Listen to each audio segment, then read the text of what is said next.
भागवत महापुराण, इसका क्यों हम अध्ययन करें? क्या आवश्यकता है?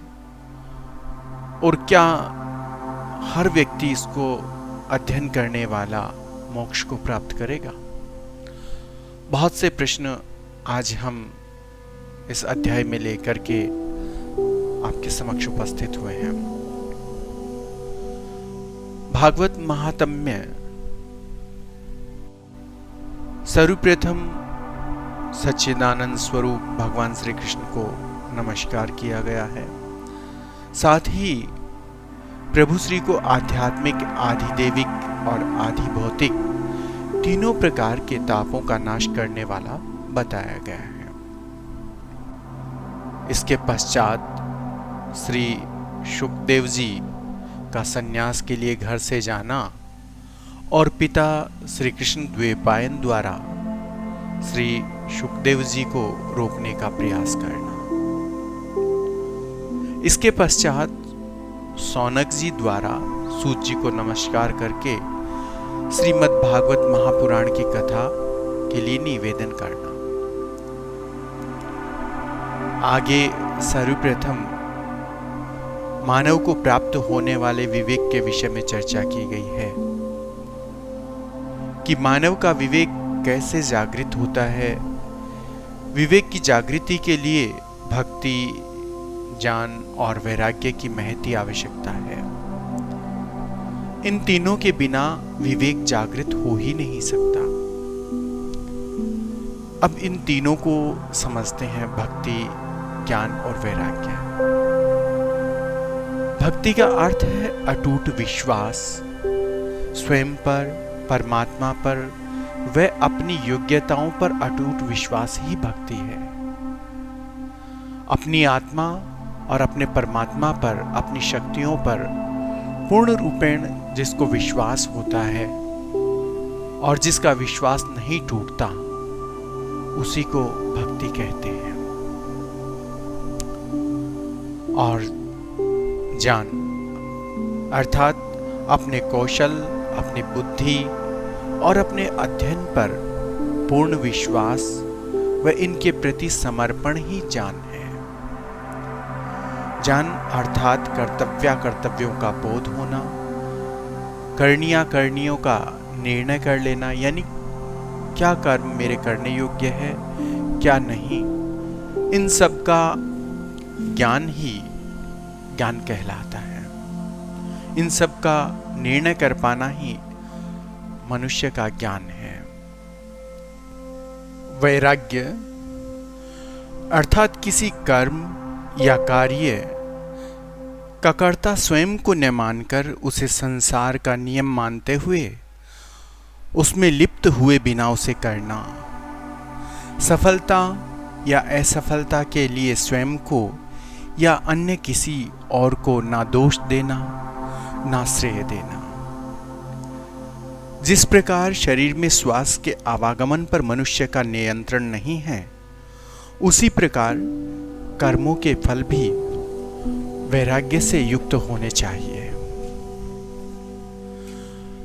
इसके पश्चात कलयुग में मानवों के स्वभाव का वर्णन किया गया है कि कलयुग के मानव किस प्रकार के होंगे। तो कहा गया है कि कलयुग के मानव आसुरी स्वभाव के हो गए हैं। यथा अधिकांश लोगों के सोने, जागने, खाने पीने, अध्ययन, अध्यापन का कोई समय निश्चित नहीं है। स्वच्छंद जीवन जीने लगे हैं। मान अपमान मानव जीवन से विसर्जित हो चुके हैं। आसुरी का अर्थ है जिसकी दिनचर्या नियत नहीं होती है, जिनमें संस्कारों का अभाव होता है, जो मर्यादित नहीं होते, जिनकी वेशभूषा का कोई नियम नहीं होता, वे आसुरी शक्तियों से युक्त होते हैं। इसके पश्चात कलयुग के जीव विभिन्न क्लेशों से आक्रांत रहते हैं, ऐसा वर्णन किया गया है। अर्थात जिनकी दिनचर्या नहीं होगी, जिनमें संस्कारों का अभाव होगा और जो निरंतर अमर्यादित जीवन जीने लगेंगे, वे अंतर्मन से कभी शांत नहीं हो सकते। भौतिकता की चाह उनके क्लेशों का मुख्य कारण है। इन के प्रकार धन की प्राप्ति जीवन का उद्देश्य होगी और यही दुख का सबसे बड़ा कारण कलयुग में होगा। देवीय शक्तियों का ह्रास और आसुरी शक्तियों की अधिकता ही इन क्लेशों का कारण है। अब इन सब दुर्गुणों से मुक्त कराने का क्या उपाय है, या इनसे मनुष्य स्वयं को मुक्त कैसे कर सकता है? तो यह प्रश्न जब सौनक जी ने सूत जी से पूछा, हे सौनक जी, आपके हृदय में भगवान का असीम स्नेह है, इसलिए मैं आपको इसका उपाय बतलाता हूं। अर्थात हृदय में भगवान के प्रति असीम स्नेह है, उनके प्रति भक्ति और सम्मान है, अतः आप मुझे इस योग्य लगते हैं। यहां समझने योग्य यह है कि जो पात्र जिस प्रकार के ज्ञान के योग्य हो उसे वैसा ही ज्ञान देना चाहिए। जैसे कागज के पात्र में जल व्यर्थ हो जाता है, वैसे ही अयोग्य पात्र को दिया हुआ ज्ञान भी व्यर्थ ही जाता है। जिसकी प्रभु श्री में आस्था नहीं है, विश्वास नहीं है, जो धर्म संस्कृति के प्रति कुतर्कों से भरा हुआ है, यदि उसे हम ज्ञान देंगे, भागवत पुराण सुनाएंगे, तो वो सब व्यर्थ जाएगा। इसलिए किसी भी कार्य को करने से पूर्व, किसी भी व्यक्ति को, किसी भी मनुष्य को ज्ञान देने से पूर्व हमें यह निर्धारित कर लेना चाहिए कि वह इसके योग्य है या नहीं।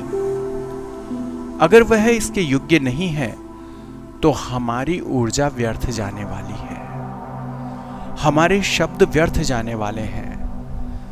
ऐसे व्यक्ति को हम क्यों बताएं जो सुनना नहीं चाहता।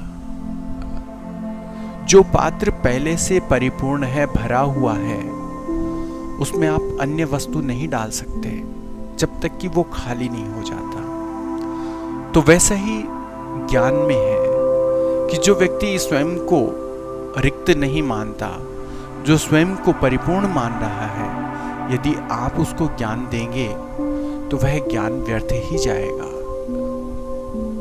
इसके पश्चात सूत जी सौनक जी से कहते हैं कि जो भक्ति के प्रवाह को बढ़ाने वाला और भगवान श्री कृष्ण की प्रसन्नता का प्रधान कारण है, वह साधन आपको बतलाता हूं। वह साधन है श्रीमद् भागवत महापुराण। श्रीमद् भागवत को ही भक्ति और भगवान श्री कृष्ण की प्रसन्नता का कारण क्यों कहा गया है, आइए इसको जानते हैं। इसका प्रथम कारण यह है कि श्रीमद् भागवत महापुराण में ज्ञान, भक्ति, वैराग्य के साथ स्वयं के श्रेष्ठ कर्मों पर बल दिया गया है। पाखंडों का विरोध किया गया है। मनुष्य को स्वयं अपने कर्मों का बिना किसी आश्रय या स्वार्थ के करने की प्रेरणा दी गई है। अनेक दृष्टांतों के माध्यम से अपने लक्ष्य पर बने रहने की शिक्षा दी गई है। जो लोग अपना काम निकालने वाले स्वार्थी प्रवृत्ति के लोग हों, उनसे दूर रहने की शिक्षा दी गई है। मनुष्य का चित्त और आत्मा प्रभु की शरण में तभी आ पाते हैं जब उसे संसार की निस्सारता या नश्वरता का ज्ञान हो जाता है। द्वितीय, भगवान श्री कृष्ण की प्रसन्नता। जब मनुष्य विरक्त हो जाता है तो उसके हृदय की मलिनता नष्ट हो जाती है। बस वहीं से प्रभु श्री की प्रसन्नता प्रारंभ हो जाती है। जब हम अपने मन को पवित्र कर लेंगे, जब हम अपनी आत्मा को पवित्र कर लेंगे, तो परमात्मा हमारे पर प्रसन्न रहेंगे। साथ ही इसी महात्म्य में यह भी वर्णित किया गया है कि जो जिसके योग्य नहीं है उसे वह कभी नहीं देना चाहिए। इसीलिए श्री सुखदेव जी ने देवताओं को श्रीमद् भागवत महापुराण का कथा रसामृत नहीं दिया। देवताओं ने कभी भी भगवत प्राप्ति के लिए कठोर तप नहीं किया, न कोई यज्ञ जप ध्यान तप आदि किया, और किया तो वह भी स्वयं के भोगों को प्राप्त करने के लिए किया। फिर ऐसे लोगों को श्रीमद् भागवत महापुराण का रसास्वादन कैसे प्राप्त हो सकता है? इसके पश्चात भागवत शास्त्र मोक्षदायक है, इसका वर्णन किया गया है।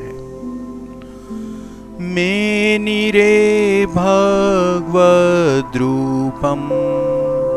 शास्त्रम भागवतं कलौ पठनात् श्रवणात् सद्यो वैकुंठ फलदायक। अर्थात कलयुग में इस भगवत रूप भागवत शास्त्र को पढ़ने सुनने से तत्काल मोक्ष प्राप्त होता है। अब यहाँ मोक्ष क्या है? मोक्ष के विषय में बहुत सी भ्रांतियां मानव में है, तो हम मोक्ष को व्याख्यायित करने का प्रयास कर रहे हैं। मोक्ष अर्थात जहाँ मानव विकार रहित, गुण दोष रहित, इच्छाओं और अनिच्छाओं से ऊपर उठ जाता है, जहाँ कोई भी अपना नहीं होता और कोई भी पराया नहीं होता, सर्वस्व प्रभु ही होते हैं, उसे मोक्ष कहा गया है। अर्थात उस सृष्टि में वह एक रूप हो जाता है। पूरी सृष्टि में उसे केवल उसके परमात्मा, उसके प्रभु श्री ही दिखाई देते हैं, उन्हीं के दर्शन जगह जगह होते हैं, उसे मोक्ष कहा गया है। यह पूरी सृष्टि प्रभु में ही विद्यमान है, ऐसा जब अंतस्थ स्वीकार कर लेता है, अंतर्मन स्वीकार कर लेता है, आत्मा स्वीकार कर लेती है, तो ना मित्र होता है ना शत्रु होता है, तब व्यक्ति मोक्ष को प्राप्त होता है। मोक्ष यानी मुक्ति, स्वयं की मुक्ति, जहाँ पाप पुण्य के भाव नष्ट हो जाते हैं, जहाँ पापी और धर्मी समान दिखाई देते हैं, न पाप या पापी से घृणा, न धर्म या धर्मी से विशेष स्नेह होता है, वही मोक्ष है। जन्म और मृत्यु दोनों में ही समान भाव हो, दोनों में ही प्रसन्नता हो, दोनों में ही आनंद की अनुभूति हो, वह मोक्ष है। जब आत्मा स्वर्ग और नरक से ऊपर उठ जाता है तो वह मोक्ष को प्राप्त हो जाता है। मोक्ष अर्थात प्रत्येक विकार को त्याग देना, अपने हृदय में, अपनी आत्मा में किसी भी प्रकार का विकार नहीं होना ही मनुष्य के लिए मोक्ष है। तो भागवत पुराण में जो मोक्ष बताया गया है वह कुछ इस प्रकार से है। स्वयं को निर्मल, पावन और पवित्र कर लेना ही मोक्ष है। मोक्ष का अर्थ स्वयं को विकारों से मुक्त कर लेना। मोक्ष की परिभाषाएं भिन्न भिन्न कथावाचकों ने अपने अनुसार बना ली है। मोक्ष का अर्थ यह कदापि नहीं होता कि हमें स्वर्ग या वैकुंठ की प्राप्ति हो जाएगी। मोक्ष का अर्थ ही स्वयं को इच्छाओं और वासनाओं से मुक्त कर लेना है। जब स्वर्ग, नरक या वैकुंठ की कामना बनी हुई है तो मोक्ष कैसे हो पाएगा? मोक्ष अर्थात स्वयं को शून्य कर लेना, जल के समान शांत व शीतल कर लेना ही मोक्ष है। जिस प्रकार शरीर के मैल को या शरीर पर लगे कीचड़ को स्वच्छ जल से निर्मल कर लिया जाता है, वैसे ही आत्मा को मन और शरीर के आवरण से मुक्त कर लेना ही मोक्ष है। सुख या आनंद की प्राप्ति की इच्छा और दुखों से डर का समापन ही मोक्ष है। सृष्टि जब परमात्मा में विद्यमान अनुभव होने लग जाए, वही मोक्ष मान लेना चाहिए। संपूर्ण सृष्टि एक रूप दिखना और परमात्मा के अतिरिक्त किसी भी भाव की अनुभूति नहीं होना ही मोक्ष है। आत्मा का प्रकाश सृष्टि में फैल सके, इसके लिए जो अंधकार रूपी दुर्गुणों और आनंद रूपी गुणों का नाश ही मोक्ष है। पुनर्जन्म और मृत्यु से मुक्ति मोक्ष नहीं है।